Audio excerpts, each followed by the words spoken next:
नाज़रीन, असी हिन वक्त मौजूद आहियूं यूनिवर्सल पब्लिक स्कूल नज़र मोहम्मद मला में, जिथे अॼु तैलीम के हवाले से जेके स्कूलन के मोकलूं थी रहियूं हुयूं सुभाणे खां उन खां हिकु ॾींहुं अॻु में हिन स्कूल जे उस्तादनि ऐं शागिर्दनि एकता मल्हाइण लाइ हिते महफ़िल मचाई आहे, जंहिंमें नंढड़ा ॿार ऐं जेके उस्ताद आहिनि उन्हनि भरपूर हिसो वरितो आहे।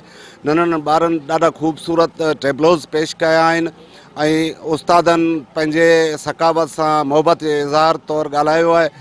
अचो त हुननि सां ॻाल्हायूं त हुननि जो छा चवणु। कराची सिंध आहे जिसरे हेठि असां अली काज़ी साहब जिन जे सॾ ते सॾ ॾेई पंहिंजे स्कूल में हिकिड़ो प्रोग्राम रखियोसीं। असां सकाफ़त सां मुहबत करियूं था।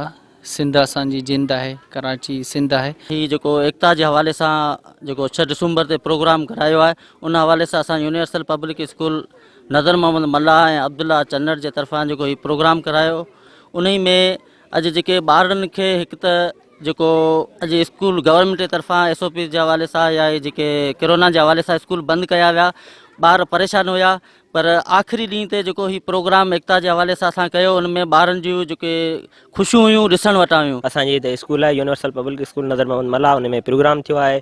ॿारनि तमामु घणो इंजॉय कयो ऐं उन सां गॾु तमामु घणा टेबलोज़ पेश कया, बहितरीनु कया ऐं उन सां गॾु तकरीरूं पेश कयूं ऐं उन ई साॻी मौज़ू ते असां वरी बि थोराइता आहियूं। साईं जिंजा जिन असांजी हिते रिपोर्टिंग लाइ आया।